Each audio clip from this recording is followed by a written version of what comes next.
Acércate a las finanzas de manera simple y consciente para que tomes el control y disfrutes tu vida con intencionalidad.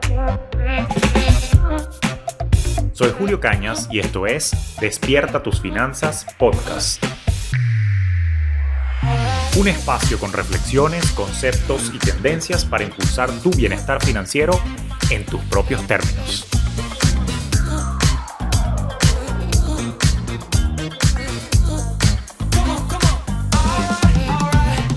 ¿Qué tal? ¿Cómo está la vaina? Te doy la bienvenida a este nuevo episodio de Despierta tus Finanzas Podcast y además de desearte un feliz y próspero día, vengo en este instante a aprovechar la ocasión y este encuentro entre tú y yo para hablar un poco de lo que está en tendencia. Y es que recientemente el presidente actual de los Estados Unidos, Joe Biden, firmó una orden ejecutiva para asegurar el desarrollo responsable de los activos digitales, algo que no ha tenido precedentes y que naturalmente resulta muy interesante para todo lo que es el mundo de las criptomonedas. Y lo que vengo a relatarte es básicamente qué implicaciones tiene esto, cómo esto puede de alguna manera diseñar un mejor futuro en todo este fascinante mundo digital y por supuesto qué implicaciones tiene para nosotros como consumidores e inversionistas en este nuevo espacio que ha cobrado mucha fuerza en el último par de años. Ante todo es interesante porque la orden lo que hace es que le dicta el hacer a las principales organizaciones federales acá en los Estados Unidos para que se enfoquen justamente a diseñar lo que va a ser el proceso de integración del gobierno en este nuevo mundo. Naturalmente, la lectura que yo le doy a esto es que es un gran paso al frente que da el gobierno americano y que naturalmente esto abre las puertas aún más a la innovación, a todo lo que es el mundo de la Web3 y a todos los activos digitales. Y esto es interesantísimo porque muchas veces se tenía la percepción hasta la fecha de que particularmente los gobiernos y en especial el gobierno americano iban a estar en contra o cerrados a esto. Y esto yo creo que te lanza una señal totalmente distinta. Están terminando de aceptar que todo esto que está ocurriendo pues llegó para quedarse y en ese sentido pues es momento de abrazar la idea de ver cómo integrarlo al orden económico actual. Ahora, fíjate que es interesantísimo. La afamada firma de investigación Pew Research Center nos indica en un estudio reciente que 16% de las personas que vivimos en los Estados Unidos nos hemos involucrado en el mundo de las criptomonedas. 16% de las personas que vivimos en los Estados Unidos nos hemos involucrado con las criptomonedas y 9 de cada 10 personas en los Estados Unidos al menos ha escuchado algo al respecto. ¿Ok? Entonces, de alguna manera el tema ya está circulando, de alguna manera el tema ya se ha vuelto común en las parrillas, hablarlo en un taxi, hablarlo entre amigos. Y esto es interesantísimo porque esto me recuerda a algo, una teoría que yo estudié cuando estaba haciendo mi maestría justamente en gestión e innovación de instituciones financieras hace unos años en Boston University. Tuve el gusto de ver una materia que se llamaba innovación financiera, justamente, ¿no? Y me tocó leer un libro que te lo recomiendo, por cierto, porque creo que este libro nos ayuda a entender mucho cómo las nuevas innovaciones se van haciendo cada día más comunes y en particular cómo se integran a la sociedad. Y es un libro escrito por Geoffrey Moore que se llama Crossing the Chasm. Crossing the Chasm, la traducción es cruzando o brincando el abismo, de nuevo, de la Geoffrey Moore. De nuevo, el libro se llama Crossing the Chasm, cruzando el abismo de Geoffrey Moore. Y él en ese libro nos explica una teoría interesantísima que dice que normalmente cuando hay una nueva tecnología, normalmente cuando hay una nueva producto o servicio en la sociedad, es un pequeño porcentaje de la población que al inicio adopta el uso. Esos usuarios primerizos, vamos a llamarlo los innovadores. Y acto seguido de los innovadores están las personas que en primera instancia adoptan esta tecnología. En inglés a ellos se les llama los early adopters, o sea, los que hacen adopción temprana de las tecnologías en particular. Después de los innovadores y de los early adopters o quienes hacen adopción temprana, viene lo que es la mayoría temprana, que es el tercer grupo de personas, conocido como the early majority. Luego el cuarto grupo es lo que se conoce como the late majority o la mayoría tardía, pues, los que se tardan en adoptar una nueva tecnología. Y por último, y no menos importante, están las personas rezagadas, lo que se conoce en inglés como los laggards. Entonces son 5 grupos de personas que adoptan una nueva tecnología en distintos momentos del tiempo. Ahora, es interesante porque estadísticamente hay una proporción o porcentaje de la población que representa a cada uno de estos grupos de adopción de una nueva tecnología. Y particularmente se dice, y se explica en el libro, que los innovadores representan el 2,5% de la población. Los que hacen adopción temprana o los early adopters suman 13,5%. Y luego la mayoría temprana o early majority suman un 34%. Pero déjame echar la cinta para atrás. Fíjate que los innovators se dice que son 2,5% y los early adopters se dice que son 13,5%. Si tú sumas 13,5% más 2,5% nos da 16%. Y te acabo de decir que el Pew Research Center revela que el 16% de la población en los Estados Unidos ya se ha involucrado con las criptomonedas. Es decir, que desde que arrancó Bitcoin en el año 2008 y a la fecha de grabación de este episodio han pasado 14 años para que los innovators o innovadores y los que hacen adopción temprana, early adopters, ya conformen lo que se llama el mercado temprano. De verdad que estudiar innovación es súper fascinante. Y ahora que ya está conformado el mercado temprano, ¿ok? Ahora viene el mercado de las mayorías. No en vano, esto está medido estadísticamente, y ahora que estamos dando el brinco o cruzando el vacío, crossing the chasm, entre lo que son las personas que hacen adopción temprana y las personas que son parte de la mayoría temprana, the early majority, ahí hay un espacio, un brinco que requiere de mucha publicidad, que requiere de mucha educación, y ahí nos estamos encontrando en este momento. Pero antes de que la mayoría temprana o the early majority adopte por completo el mundo digital, léanse las criptomonedas, los NFT, el metaverso, etcétera, etcétera, y todo lo que implica la Web3, es entonces necesario que haya una regulación, porque esto ya se demostró que llegó para quedarse como innovación. Y esto es un momento histórico interesantísimo, porque siempre lo he dicho, lo he comentado en varios episodios del podcast y te lo vuelvo a decir, yo siento que estamos en medio de lo que se conoce como el renacimiento, pero ahora digital. Así como estuvo el renacimiento en la época de Da Vinci, que por cierto es mi personaje favorito de la historia universal, pues ahora estamos en la era del renacimiento digital. Ahora, ¿qué implicación tiene esto? Que si ya nos estamos acercando naturalmente a que la mayoría temprana termine de adoptar las criptomonedas, entonces es necesario que surjan medidas de protección, medidas de regulación de alguna manera. Esto implica que el sentido o la necesidad de toda esta orden ejecutiva responde a que haya una innovación con cautela, no a frenar la innovación, que es lo que algunos detractores de la regulación de alguna manera están tratando de defender. Se trata de hacerlo con cautela, se trata de hacerlo con cuidado. Y esta orden ejecutiva que firmó el presidente Biden hace unos días atrás, básicamente lo hizo el 9 de marzo del año 2022, pues entonces se enfoca, y te dejo por cierto el link por si quieres leer directamente la orden en la página de la Casa Blanca, te dejo el link en la nota de este episodio, pero te lo resumo. Básicamente la orden ejecutiva se enfoca en 6 puntos fundamentales y te quiero explicar brevemente qué implicaciones tiene esto.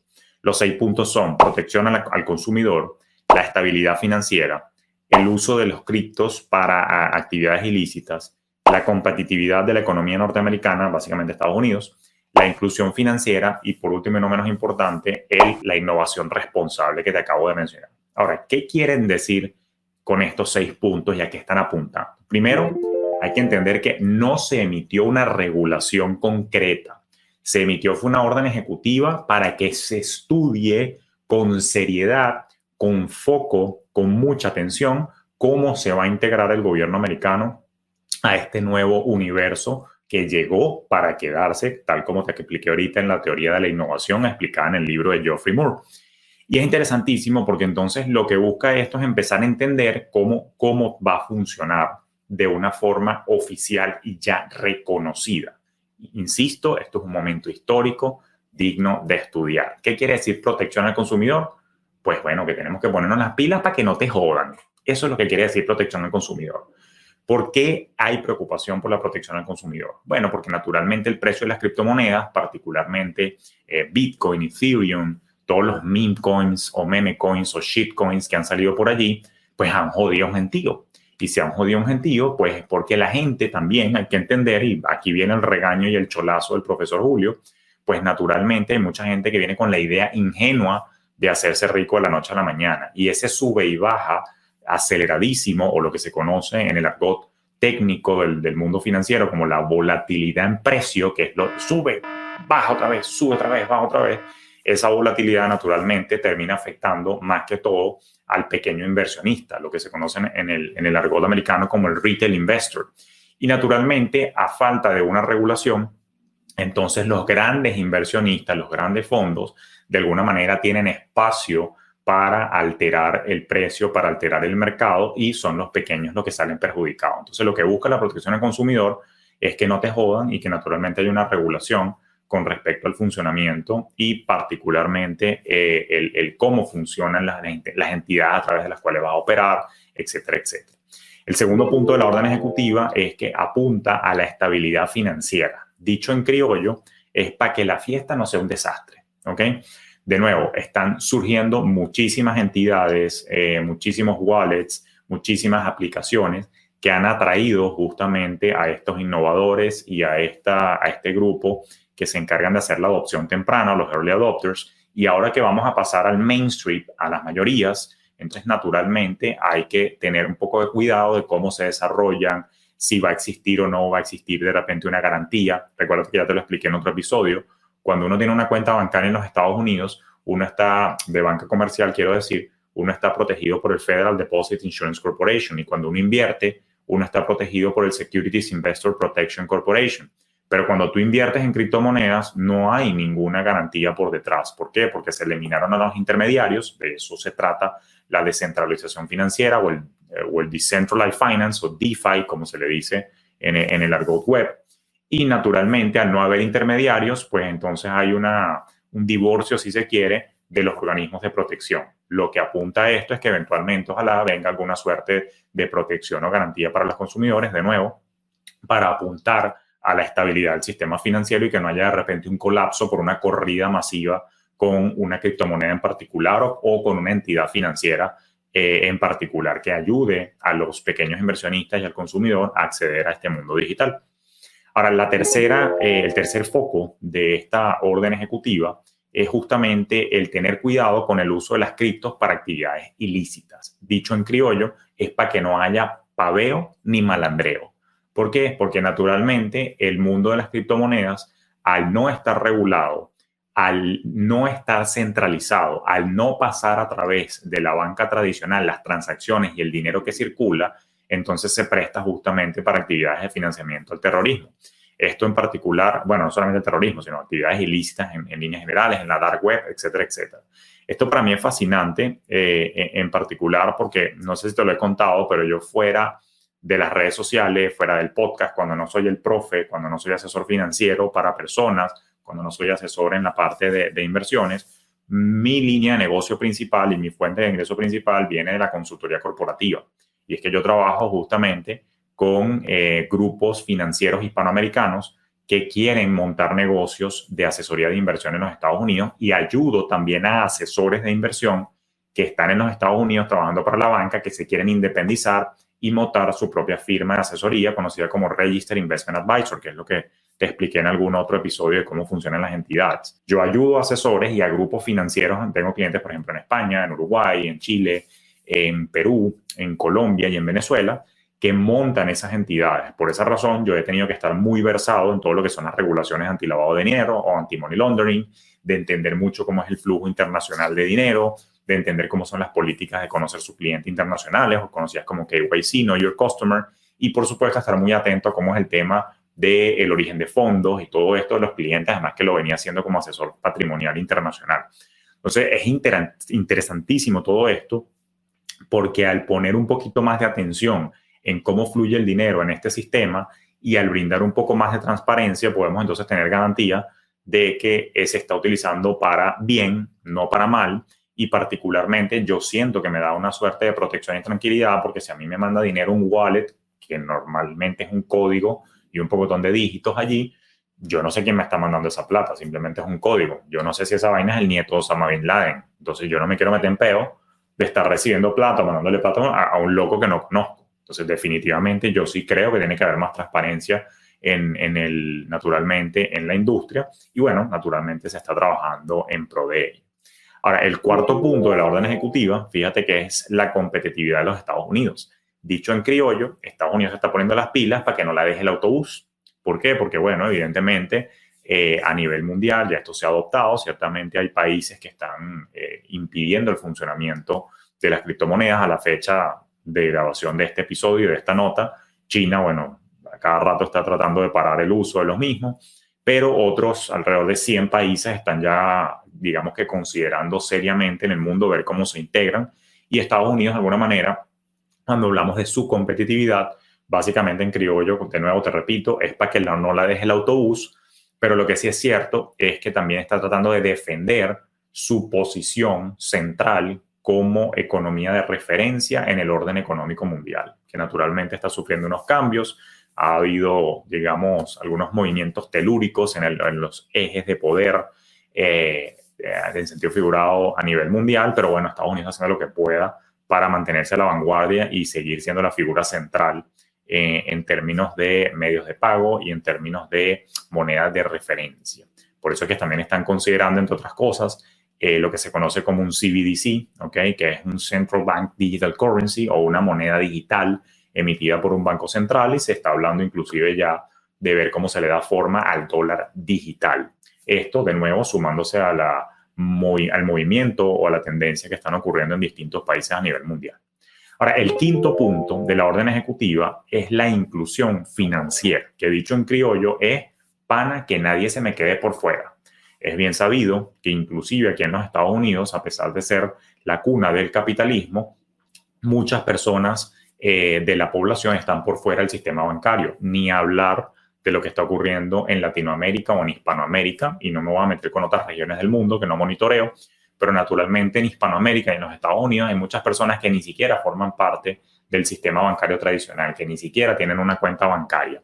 Pero lo que sí es cierto es que la penetración de la telefonía móvil en la población, digamos que es mucho más avanzada.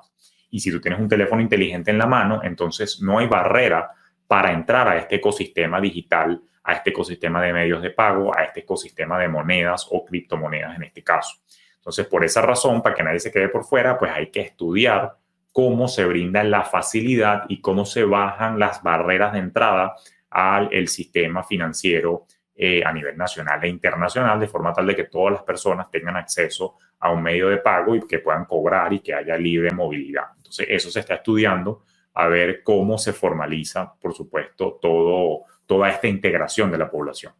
Y por último, no menos importante, el sexto punto de la orden ejecutiva es trabajar, como dije al inicio, una innovación con cautela, una innovación responsable, que dicho en criollo, hay que estar pila para que la vaina sea segura. Porque naturalmente lo que ocurre acá es que cuando la innovación es acelerada y no hay una supervisión del cómo se está trabajando la información, cómo se están trabajando los protocolos de seguridad, pues entonces surgen ciertos riesgos cibernéticos, riesgo de la seguridad de la información, riesgo de la privacidad de la información, que es una de las cosas que naturalmente el gobierno americano, entre comillas, quiere digamos, aplacar. Digo entre comillas porque ellos mismos nos vigilan y espero que no me tumben el episodio por decir esto, pero básicamente lo que hay que entender es que ellos quieren echar un ojito, no en uno, sino en que la cosa funcione bien, al menos es lo que dicen. Pero yo sí creo que aquí entre tú y yo, que en teoría es conspiración, al final del día es ver que no te le pierdas de vista con respecto a lo que estás haciendo. Pero bueno, eso queda entre nosotros.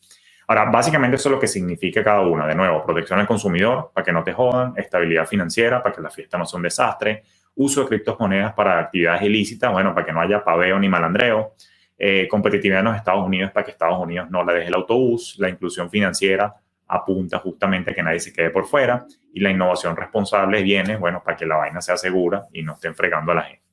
Entonces, yo personalmente le doy la bienvenida a todas estas regulaciones, a este estudio exhaustivo de cómo viene la integración, de nuevo, porque como estudioso de las innovaciones, particularmente en el mundo de las instituciones financieras, los sistemas económicos y la evolución del dinero, me apasiona mucho ese tema, soy un nerd de ese asunto, aunque me falta mucho por aprender en la parte tecnológica de las criptomonedas, pero la parte regulatoria y la parte, si se quiere, de la evolución como tal, del uso y costumbre con respecto a la adopción del dinero, sí es algo que lo he estudiado por muchos años. Pues a mí me emociona todo esto, porque de nuevo yo sí venía con algo de preocupación, por así decirlo, de que el gobierno iba a estar cerrado porque iba a atentar contra el orden económico actual.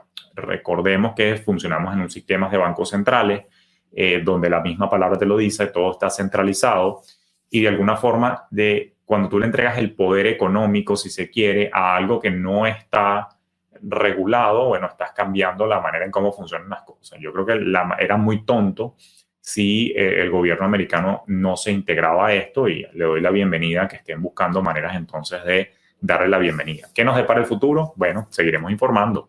Naturalmente estamos evaluando esto semana a semana a ver cómo evoluciona, pero esto abre las puertas entonces a un dólar digital, a lo que se conoce como un Central Bank Digital Currency que debe estar en camino, que se va a estudiar cómo se puede integrar. Naturalmente, como ya te comenté, hay múltiples países, casi 100 países que están evaluando la idea y que desde ya están trabajando en cómo va a ser el diseño de los estándares y las reglas que van a permitir el funcionamiento de estas monedas digitales emitidas por bancos centrales, por los stablecoins, etcétera, etcétera. Lo otro que nos depara el futuro es básicamente un crecimiento del sector.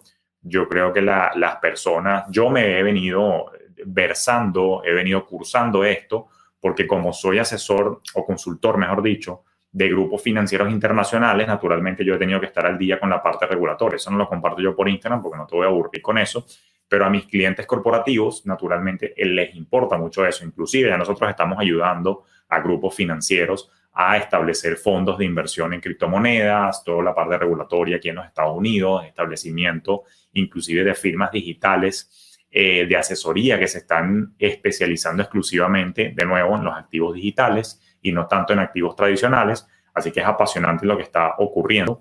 Y naturalmente, sí te mando un mensaje, particularmente si estás en el sector bancario, si eres profesional, colega de la industria financiera, yo creo que hay que seguirse especializando en esto porque esto llegó para quedarse y naturalmente el sector financiero y particularmente las entidades tarde o temprano van a tener que abrazar esta tecnología. ¿Por qué? Porque lo que se viene es un potencial de integración de la banca con el ecosistema descentralizado de alguna manera. No me queda claro cómo sería el procedimiento técnico, pero lo cierto es que esto es algo que ya, de nuevo, estamos brincando el abismo, estamos crossing the chasm y estamos acercándonos a la mayoría temprana y a la mayoría temprana, al igual que a los innovadores y a los early adopters o a quienes hicieron adopción temprana de todo este sistema, pues también hay que cuidarles el bolsillo y hay que cuidarles el bienestar financiero para que entonces todo este ecosistema funcione de maravilla. Así que sin más, mi intención hoy era ponerte al día en lo que está ocurriendo y cuál es mi lectura positiva con respecto a cómo el gobierno americano está de alguna manera dándole la bienvenida y viendo con buenos ojos, si se quiere. Por supuesto, esto es una historia que se está desarrollando. Particularmente hay que observar qué va a venir en los próximos meses con respecto a pronunciamientos regulatorios, a pronunciamientos de esquemas de supervisión, pero le doy la bienvenida, todo sea por protegernos a nosotros como consumidores e inversionistas, para que no haya un descalabro de ese mercado y no ocurran locuras típicas de cuando están haciendo un nuevo instrumento financiero o cuando hay naturalmente mucha especulación, así como pasó, por ejemplo, hace muchos años con el tema de los tulipanes, así como pasó también con el tema en la época de la crisis de las .com. Es importante entender que la regulación no tiene por qué ser restrictiva, es regulación, no restricción. Es para regular que haya un nuevo funcionamiento y que esto no se convierta en el salvaje oeste, de Wild West, tierra de nadie, donde, el más poderoso o el que tenga el arma más grande y el arma más rápida es el que manda en todo esto. Entonces, se trata un poquito de cuidarnos, así que démosle la bienvenida. Sin más, bueno, te invito a que nos mantengamos en sintonía. Te espero en mi cuenta Julio Finance. Si esto te dio valor, por supuesto, no olvides dejarme un rating, likes, comentarios si me estás escuchando en YouTube, rating si me estás escuchando en Spotify o en Apple Podcast u otras plataformas. Y por supuesto, compártelo en tus redes sociales, con tus amigos, con quien quiera entender qué es lo que está pasando de forma llana. Sabes que estoy aquí para informar, no solamente hablarte de conceptos, ni solamente de cócteles intelectuales, sino que también, bueno, la intención es discutir tendencias y cómo está cambiando el mundo financiero para poder integrarnos de una manera apropiada, todo siempre en aras de construir nuestro bienestar con criterio e inteligencia financiera. Así que así sin más, nos seguimos viendo, nos seguimos escuchando y te espero en un próximo episodio de Despierta tus Finanzas Podcast. Te deseo un feliz y productivo día.